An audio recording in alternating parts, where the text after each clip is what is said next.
Tommy Lee Jones was born on September 15, 1946, in the tiny community of Texas's San Saba. Jones grew up and his father's workplace was in rural Texas. His mother was an oilfield worker, law enforcement official, educator, and owner of a beauty salon. Growing up in the midst of off-road Texas terrain, he created a powerful feeling of location that would endure, essential to who he is throughout his life. His formative years were characterized by diligence and self-control, traits that will thereafter characterize his acting approach. After being awarded a Harvard scholarship, Jones majored in English at university. Literary works, a decision that demonstrated his passion for literature and knowledge interest.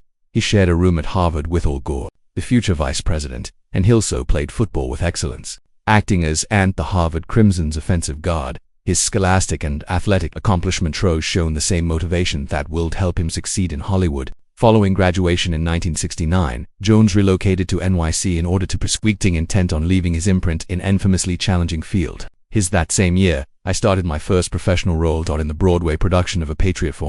It marked the start of a consistent ascent that would enable him to grow from a stage performer in one of the great's powerful appearances on screens. His EARLY TV appearances were part of the work. In movies such as One Life to Live and in the 1970 film Love Story, he had a Even though there was no success throughout the night, Jones's ferocity and discipline attracted notice right on. Who was never interested in pursuing stardom. His attention stayed focused on the performance art itself. In the 1980s and 1990s, the height of Jones's ascent to global his enduring performances born 1980 as Loretta, the daughter of a coal miner Deedle Mooney Lynn's spouse, and in 1982's The Executor Song as convicted Gary Gilmore, a killer, displayed his amazing variety.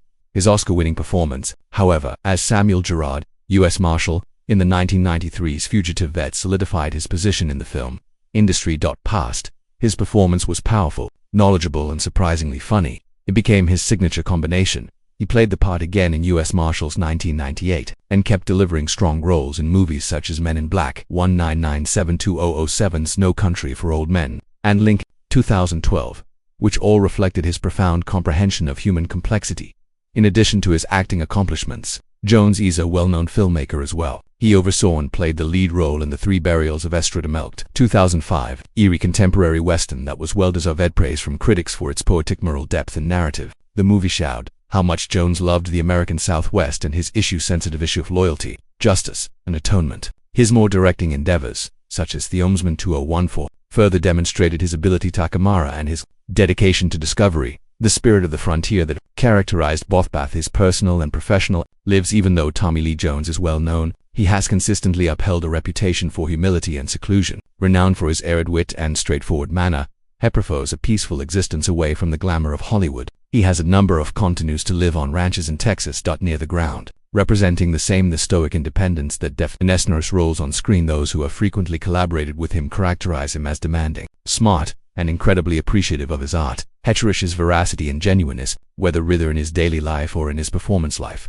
Tommy Lee Jones, among Hollywood's most prestigious and long-lasting, has lived a life that is notable through his outstanding career, but also by his connections, which show a lot regarding his nuanced personality and changing path through romantic love and friendship. His three unions with Kimberly Cloughley, Catherine Lardner, and then to Don Laurel, each of whom stands for distinct periods in his life, both individually and professionally, and demonstrate how his quest for meaning, privacy, and stability have entangled with his existence and thesis. Jones's initial union with he married Catherine Lardner in 1971. Catherine was descended from a distinguished family of books and movies. She is their grandchild of the renowned author and comedian Ring, as well as their Ring Lardner Jr.'s daughter, renowned filmmaker who was renowned for winning his work on MASH, earned him an Academy Award, but also withstood the Hollywood route of the blacklist. The partnership between Jones and Lardner linked him to a family tree.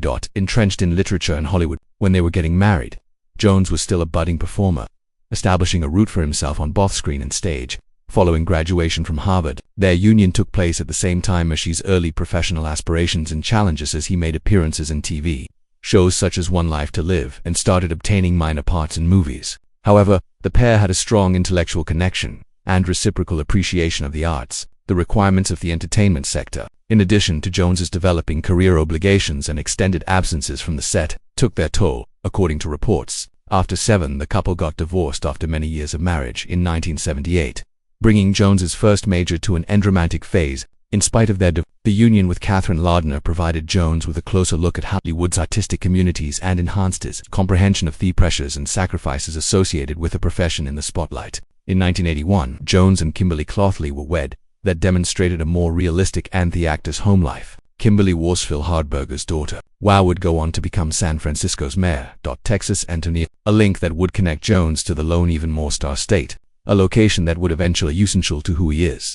The pair's 15 years of marriage was a time wherein Jones became a major fame. At this time, he showed up in Cole's career-defining performances The Fugitive, Miner's Daughter, 1980-1993, as well as JFK in 1991, solidifying his standing as one of Hollywood's most intense and adaptable. Kimberly and Jones, Tommy Lee had 2 kids, Victoria and Austin.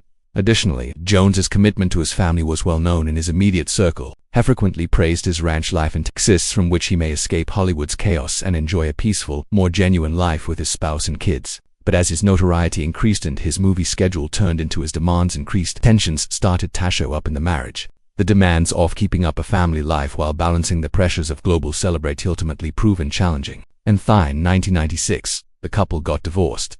Despite their split, Jones kept a close relationship with his, appreciating his paternal role as one of the most significant features of his existence. Jones discovered enduring joy.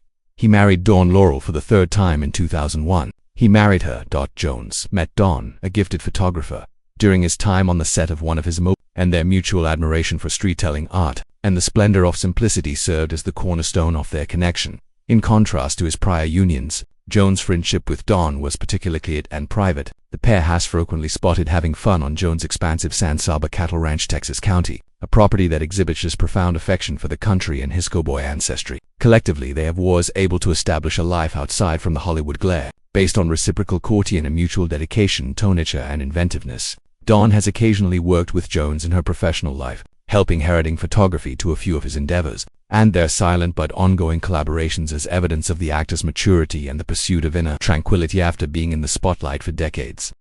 By way of Tommy Lee Jones's marriages have encountered love in all of its manifestations, from young aspirations and intellectual fins between Catherine Laudner and devotion to the family and household Kimberly Clothley's life and Blasto, a peaceful long-term alliance with Dawn. Every relationship signified a unique period of emotion and intimacy in Jones's life, reflecting his change from a budding performer to a renowned American film legend. Lee Tomishi was the person Jones detested the most. That was the word that was muttered over the back roads. Set in 1981, the gloomy road conflict that connected Jones with the Sally Field, a prominent actress.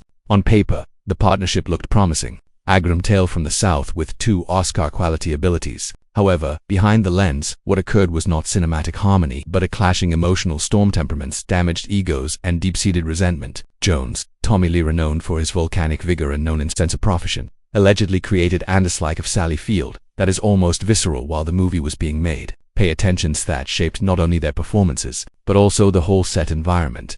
Jones was at a career crossroads in the early 1980s, only starting to increase in popularity as one of the most unyielding leaders. His methodical behavior, characterized by gloomy quiet, intense concentration, and a contempt for frequent list of code-stars. In contrast, Sally Field was a different kind of perfectionist. Impulsive, emotional, and fearless in confront the men in her immediate vicinity. Having won her first Academy Award recently for in 1979, Norma Rae carried both star power and artistic confidence. She was therefore an inherent force in any room. Sadly, when these 2 uncompromising individuals clashed, sparks were flying, not the romantic kind they hoped for by producers, but the kind that could ignite a fire in people. Their arguments turned into myths. Members of the crew outlined instances in which Jones, already reiterated by Field's demand that several takes and her tearful storming off set in rehearsal storming rage. Her demeanor irritated him. And very emotional. She located him. Aloof, contemptuous, and conceited.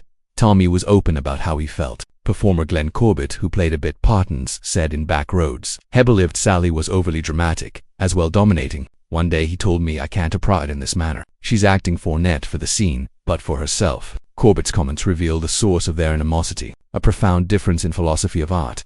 Field held the belief that strong connection and empathy, but Jones believed in self-control, discipline, and what exacerbated the situation was that their personas were intended to have a shaky romantic relationship on screen, a connection that necessitated openness and trust. Rather, the conflict between them was so evident that even the movie's Martin Ritt, the director, allegedly found it difficult to mediate. Paradoxically, Ritt also served as Field's director for Norma Rae and admired her greatly, which online increased Jones's bitterness. He claimed to have believed that Field was Bangrifford, which the set centered on her artistic caprices, as well as his own. The value of the input was low. To a proud man and independent like Tommy Lee Jones, that was unacceptable. Tommy had this There was a quiet rage about him, Corbett remembered. He would act out a scene, and if Sally attempted to send him a message or recommendation, and he'd just look at her icily. You sensed the air turns icy. He didn't shout, hadn't caused any commotion. However, you were aware that he detested every second of it. That loathing, unspoken but fueled Jones. His eyes blazed with thesat of controlled fury that made his character seem genuine and unvarnished. Field subsequently acknowledged that she discovered emotionally cooperating with Jones, claiming that he was challenging and unbreakable. Even after WP was filmed, the distance between they never recovered. Jones declined to appearances in joint press, and when the film debuted, the two stars hardly they gave each other acknowledgement. Insiders claim Jones referred to Field only as the actress in a subsequent interview, declining to say her name. Sally, who took pride in herself on professionalism, decided to maintain tact but were unable to withstand a veiled insult when questioned about her co-star years later. A few actors, she said, think that having a connection is a sign of weakness. I think it's the core of narrative. In actuality, backrows endured some due to their animosity. Critics pointed out the absence of chemical interaction between the leads and characterized the movie as emo. However, that exact tension, so genuine because it was so unscripted, the movie had a genuineness that neither of them could possess.